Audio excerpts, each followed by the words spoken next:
یہ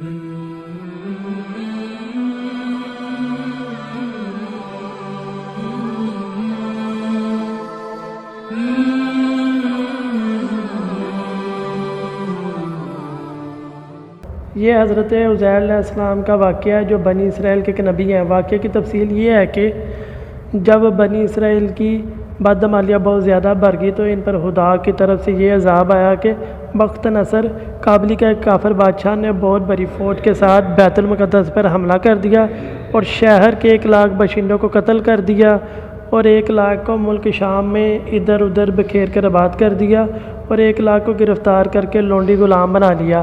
حضرت عزیر علیہ السلام بھی انہی قیدیوں میں تھے۔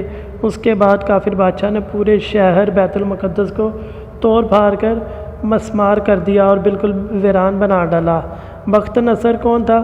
قوم عمالقہ کا ایک لڑکا ان کے بت نصر کے پاس لاوارث پڑا ہوا ملا۔ چونکہ اس کے باپ کا کسی کو معلوم نہیں تھا اس لیے لوگوں نے اس کا نام بخت نصر کا بیٹا رکھ دیا۔ خدا کی شان یہ کہ لڑکا بڑا ہو کر کہراسب بادشاہ کی طرف سے سلطنت کابل پر گورنر مقرر ہو گیا۔ پھر یہ خود دنیا کا بہت بڑا بادشاہ ہو گیا۔ کچھ دنوں کے بعد حضرت عزیر علیہ السلام جب کسی بخت نصر کی قید سے رہا ہوئے تو ایک گدھے پر سوار ہو کر اپنے شہر بیت المقدس میں داخل ہوئے۔ اپنے شہر کی ویرانی اور بربادی کو دیکھ کر ان کا دل بھر آیا اور وہ رو پڑے۔ چاروں طرف چکر لگایا مگر کسی انسان کی شکل تک نہیں نظر آئی۔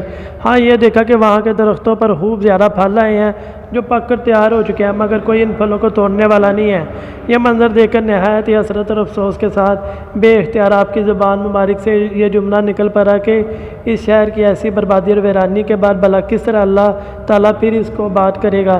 آپ نے کچھ پھلوں کو توڑ کر تناول فرمایا اور انگوروں کو نچوڑ کے اس کا شیرہ نوش فرمایا۔ پھر بچے ہوئے پھلوں کو اپنے جھولے میں ڈال دیا اور بچے ہوئے انگور کے شیرہ کو اپنی مشک میں بھر لیا اور اپنے گدھے کو مضبوط رسی سے باندھ دیا اور پھر آپ ایک درخت کے نیچے لیٹ کے سو گئے اور اسی نیند کے عالم میں آپ کی وفات ہو گئی اور اللہ تعالیٰ نے درندوں پرندوں چرندوں اور جن و انسان سب کی آنکھوں سے آپ کو اوجھل کر دیا کہ کوئی آپ کو نہ دیکھ سکا۔ یہاں تک کہ 70 برس کا زمانہ گزر گیا تو ملک فارس کے بادشاہوں میں سے ایک بادشاہ اپنے لشکر کے ساتھ بیت المقدس کے اس ویرانے میں داخل ہوا اور بہت سے لوگوں کو یہاں لا کر بسایا اور شہر کو پھر دوبارہ آباد کر دیا اور بچے کچے بنی اسرائیل کو جو اطراف و جوانب میں بکھرے ہوئے تھے سب کو بلا کر اس شہر میں آباد کر دیا اور ان لوگوں نے نئی عمارتیں بنا کر اور قسم قسم کے باغات لگا کر اس شہر کو پہلے سے بھی زیادہ خوبصورت اور بارونق بنا دیا۔ جب حضرت عزیر علیہ السلام کو پورے 100 برس وفات کے حالت میں ہو گئے تو اللہ تعالیٰ نے آپ کو زندہ فرمایا تو آپ نے دیکھا کہ آپ کا گدھا مر چکا ہے اور اس کی ہڈیاں گل سر کے ادھر ادھر بکھری پڑی ہیں مگر تھیلے میں رکھے ہوئے پھل اور مشک میں رکھا ہوا انگور کا شیرہ بالکل خراب نہیں ہوا۔ آپ پھلوں میں کوئی تغییر نہ شیرے میں کوئی بوباس یا بدمزگی پیدا ہوئی اور آپ نے یہ بھی دیکھا کہ اب بھی آپ کے سر اور داڑھی کے بال کالے ہیں اور آپ کی عمر وہی 40 برس ہے۔ آپ حیران ہو کر سوچ بچار میں پڑے ہوئے تھے کہ آپ پر وحی اتری اور اللہ تعالیٰ نے آپ سے دریافت فرمایا کہ اے عزیر آپ کتنے دنوں تک یہاں رہے؟ تو آپ نے خیال کر کے کہا کہ میں صبح کے وقت سویا تھا اور اب عصر کا وقت ہو گیا ہے۔ یہ جواب دیا کہ میں دن بھر سے کچھ کم سوتا رہا۔ تو اللہ تعالیٰ نے فرمایا نہیں ہے عزیر تم پورے 100 برس سے یہاں ٹھہرے رہے۔ اب تم ہماری قدرت کا نظارہ کرنے کے لیے ذرا اپنے گدھے کو دیکھو کہ اس کی ہڈیاں گل سر کر بکھر چکی ہیں اور اپنے کھانے پینے کی چیزوں پر نظر ڈالو کہ ان میں کوئی بھی خرابی یا بگاڑ نہیں پیدا ہوا۔ پھر ارشاد فرمایا کہ اے عزیر اب تم دیکھو کہ کس طرح ہم ان ہڈیوں کو اٹھا کر ان پر گوشت چڑھا کر اس گدھے کو زندہ کرتے ہیں۔ چنانچہ حضرت عزیر علیہ السلام نے دیکھا کہ اچانک بکھری ہوئی ہڈیوں میں حرکت پیدا ہوئی اور ایک دم تمام ہڈیاں جمع ہو کر اپنے اپنے جوڑ سے مل کر گدھے کا ڈھانچہ بن گیا اور پھر لمحہ بھر میں اس ڈھانچے پر گوشت بھی چڑھ گیا اور گدھا زندہ ہو کر اپنی بولی بولنے لگا۔ یہ دیکھ کر حضرت عزیر علیہ السلام نے بلند آواز سے یہ کہا میں خوب جانتا ہوں کہ اللہ تعالیٰ سب کچھ کر سکتے ہیں۔ اس کے بعد حضرت عزیر علیہ السلام شہر کا دورہ فرماتے ہوئے اس جگہ پر پہنچ گئے جہاں 100 برس پہلے آپ کا مکان تھا۔ تو نہ کسی نے آپ کو پہچانا نہ آپ نے کسی کو پہچانا۔ حال بتائیے دیکھا کہ ایک بہت ہی بوڑھی اور اپاہج عورت مکان کے پاس بیٹھی ہے جس نے اپنے بچپن میں حضرت عزیر علیہ السلام کو دیکھا تھا۔ آپ نے اس سے پوچھا کہ کیا یہی عزیر کا مکان ہے؟ تو اس نے جواب دیا کہ جی ہاں۔ پھر بڑھیا نے کہا عزیر کا کیا ذکر ہے، ان کو تو 100 برس ہو گئے کہ وہ بالکل ہی لاپتہ ہو چکے ہیں۔ یہ کہہ کر بڑھیا رونے لگی تو آپ نے فرمایا کیا بڑھیا میں ہی عزیر ہوں؟ تو بڑھیا نے کہا سبحان اللہ، آپ کیسے عزیر ہو سکتے ہیں؟ آپ نے فرمایا کہ اے بڑھیا، مجھ کو اللہ تعالیٰ نے 100 برس مردہ رکھا، پھر مجھ کو زندہ فرما دیا اور میں اپنے گھر آ گیا ہوں۔ تو بڑھیا نے کہا حضرت عزیر علیہ السلام تو ایسے باکمال تھے کہ ان کی ہر دعا مقبول ہوتی تھی۔ اگر آپ واقعی حضرت عزیر علیہ السلام ہیں تو میرے لیے دعا کیجئے کہ میری آنکھوں میں روشنی آ جائے اور میرا فالج اچھا ہو جائے۔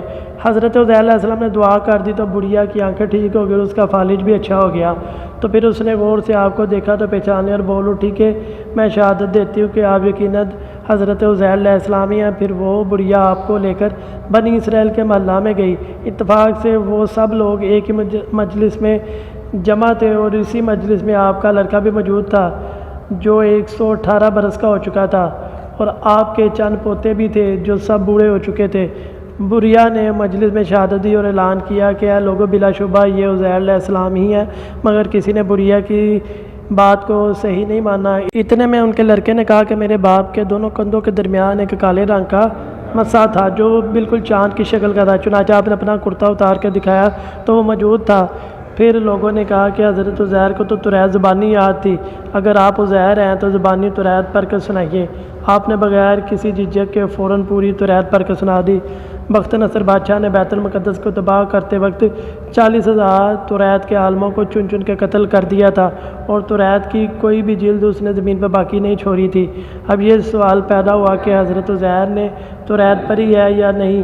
تو ایک آدمی نے کہا کہ میں نے اپنے باپ سے سنا ہے کہ جس دن ہم لوگوں کو بخت نصر نے گرفتار کیا تھا اسی دن ایک ویرانے میں ایک انگور کی بیل کی جڑ میں توریت کی ایک جلد دفن کر دی گئی تھی۔ اگر تم لوگ میرے دادا کے انگور کی جگہ کی نشاندہی کر دو تو میں توریت کی ایک جلد برآمد کر دوں گا۔ اس وقت پتہ چل جائے گا کہ حضرت عزیر علیہ السلام نے جو توریت پڑھی ہے وہ صحیح ہے یا نہیں۔ چنانچہ لوگوں نے تلاش کر کے زمین کھول کر توریت کی جلد نکال لی تو وہ حرف بہ حرف حضرت عزیر کی زبانی یاد کی ہوئی توریت کے مطابق تھی۔ تو یہ عجیب و غریب اور حیرت انگیز ماجرا دیکھ کر سب لوگوں نے ایک زبان ہو کر پھر یہ کہنا شروع کر دیا کہ بے شک عزیر یہی ہیں اور یقیناً خدا کے بیٹے ہیں۔ چنانچہ اسی دن سے یہ غلط اور مشرکانہ عقیدہ یہودیوں میں پھیل گیا کہ معاذ اللہ حضرت عزیر خدا کے بیٹے ہیں۔ چنانچہ آج تک دنیا بھر کے یہودی باطل عقیدے پر جمے ہوئے ہیں کہ حضرت عزیر خدا کے بیٹے ہیں معاذ اللہ۔ اللہ تعالیٰ نے قرآن کریم فرقان حمید میں اس واقعے کو ان الفاظ میں بیان کیا ہے۔ پارہ نمبر 3 سورہ بقرہ کے آیت نمبر 259 میں کچھ اس طرح بیان کیا گیا ہے: اعوذ باللہ من الشیطان الرجیم، بسم اللہ الرحمن الرحیم۔ یا اس کی طرح جو گزر کر ایک بستی پر پڑی تھی، اپنی چھتوں پر بولا اسے کیوں کر جلائے گا اللہ اس کی موت کے بعد؟ تو اللہ نے اسے مردہ رکھا 100 برس، پھر زندہ کر دیا۔ فرمایا تو یہاں کتنا ٹھہرا؟ عرض کی دن بھر ٹھہرا ہوں گا یا کچھ کم؟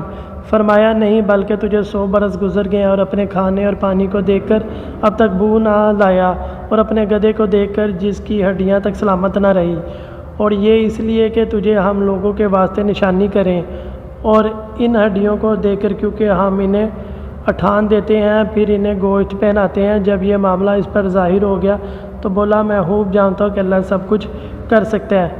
اب آپ دیکھیں کہ اس واقعے سے ہمیں جو نصیحتیں ملتی ہیں وہ آپ یہ دیکھیں کہ ان آیات میں صاف صاف موجود ہے کہ ایک ہی جگہ پر ایک ہی آب و ہوا میں حضرت عزیر علیہ السلام کا گدھا تو گل سر کر مر گیا اور اس کی ہڈیاں ریزہ ریزہ ہو کر بکھر گئی، مگر پھلوں اور شیرہ اور انگور اور خود حضرت عزیر علیہ السلام کی ذات میں کسی قسم کا بھی کوئی تغییر نہیں ہوا، یہاں تک کہ 100 برس میں ان کے بال تک سفید نہیں ہوئے۔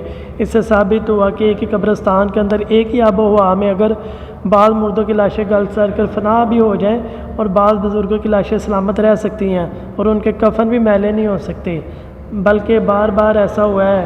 حضرت عزیر علیہ السلام کا یہ قرآنی واقعہ اس کی بہترین دلیل ہے۔ ابھی آپ دیکھیں کہ اس حضرت عزیر علیہ السلام کے واقعے سے ہمیں کیا سبق ملتا ہے، کیا ہمارے لیے نصیحت ہے۔ نمبر 1، ان آیات میں صاف صاف موجود ہے کہ ایک ہی جگہ پر ایک ہی آب و ہوا میں حضرت عزیر علیہ السلام کا گدھا تو گل سر گیا اور اس کی ہڈیاں ریزہ ریزہ ہو کر بکھر گئی، مگر پھلوں اور شیرہ انگور میں اور خود حضرت عزیر علیہ السلام کی ذات میں کسی قسم کا بھی کوئی فرق نہیں پڑا، یہاں تک کہ 100 برس گزر گئے اور ان کے بال تک سفید نہیں ہوئے۔ اس سے ثابت ہوا کہ ایک ہی قبرستان کے اندر ایک ہی آب و ہوا میں اگر بعض مردوں کی لاشیں گل سر کے فنا بھی ہو جائیں تو بعض کی لاشیں سلامت رہ سکتی ہیں اور ان کے کفن بھی میلے نہیں ہو سکتے، بلکہ بارہا ایسا ہوا ہے۔ اور حضرت عزیر علیہ السلام کا یہ قرآنی واقعہ اس کی بہترین دلیل ہے۔ نمبر 2، بیت المقدس کی تباہی اور ویرانی دیکھ کر حضرت عزیر علیہ السلام غم میں ڈوب گئے اور فکر مند ہو کر یہ کہہ دیا کہ اس شہر کی بربادی اور ویرانی کے بعد کیونکہ اللہ تعالیٰ اس شہر کو دوبارہ آباد فرمائے گا۔ اس سے ثابت ہوتا ہے کہ اپنے وطن اور شہر سے محبت کرنا اور الفت رکھنا یہ صالحین اور اللہ تعالیٰ کے نیک ولیوں کا طریقہ ہے۔